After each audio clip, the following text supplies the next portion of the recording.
So, hi, can you introduce yourself? Hi, I'm Kimberly, and I'm the Managing Director of MSL Center. I have two sons that are dyslexic. It wasn't because of that I got into this trade. Because when I first started, my children were really young. But I was very successful, I feel, in teaching them because I was already a therapist. I was trained in Autumn Gillingham. I practiced a lot of what I've learned on them. They were my guinea pigs, and they became very good readers and writers and spellers. And I think more dyslexics can be helped that way. Because I think a lot of parents want to help their kids themselves. And with dyslexics, there is a specific way of teaching them in order for them to learn. So I wanted to bring and make it available for more parents. Volunteered to actually only train the volunteer teachers. Andrea, I found out Andrea was doing this program. Not that, so I approached her. Actually, I said, "Do you need my help? Because I can train your volunteers for you. If they have difficulty with reading and all, let me train the teachers because the method I use is very efficient. Not only for dyslexic, but even for normal children. This is a very efficient way of picking up reading and spelling. Although they are not diagnosed as dyslexic, they are not given any formal assessment or diagnosis, but it was obvious. So I decided that these three I will teach, and help them. They are lovely children. They are very eager to learn. I mean, from the first lesson, because they were not able to read before. From the testing, we look at 9-year-old that cannot spell the word man. Cannot read 3-letter words. And then they started reading. They started spelling. So to them it's an achievement. To me, I was very happy for them.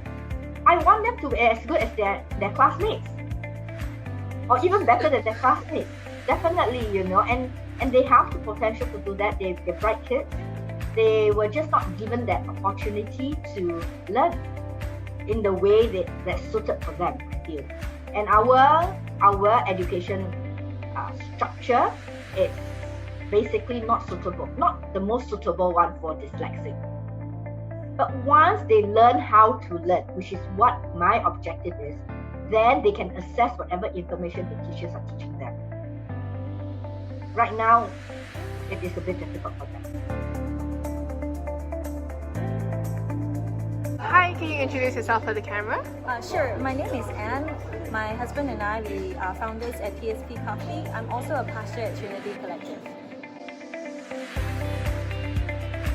We opened about 4 to 5 years ago.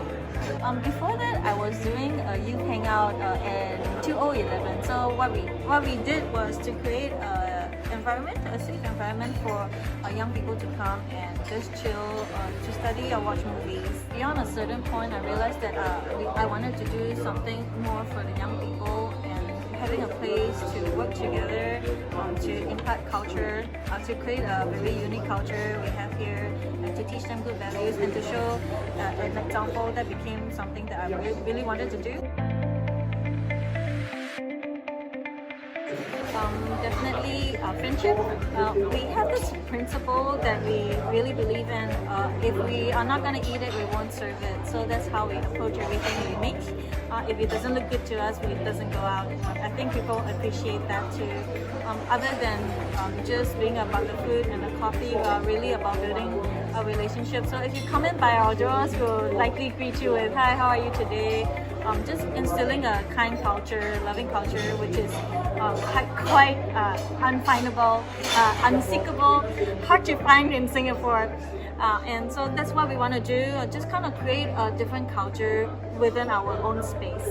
Yeah, and also talking about space, if you ever come by, you will find other people with dreams like me. They start very small and they grow bigger. Over here we have some displays. We have a small business by university grads. Okay, we have also a mother and a very young child. They started their own business selling barang-barang. And to start something, but for something to really be successful, I think you really have to have a motive and a reason why you want to start something. For us at TSP Coffee, we want to be able to serve our community, and we want to be able to serve through being able to employ people who maybe are not ready to get a job yet and nurture them into employment, or help nurture hidden talents already within young people that nobody is willing to discover. For me, that is really what encourages me to keep going on and keep pressing forward even through difficulties. As for the next question, I'm gonna give you an advice. Just laugh a lot. To be humble, learn to be vulnerable, learn to learn new things over and over again. And even though things might be hard, don't give up. And God has been with me so far, and I believe that if you continue with pure motive, a good heart, and together with loving people around you, I think there's nothing impossible.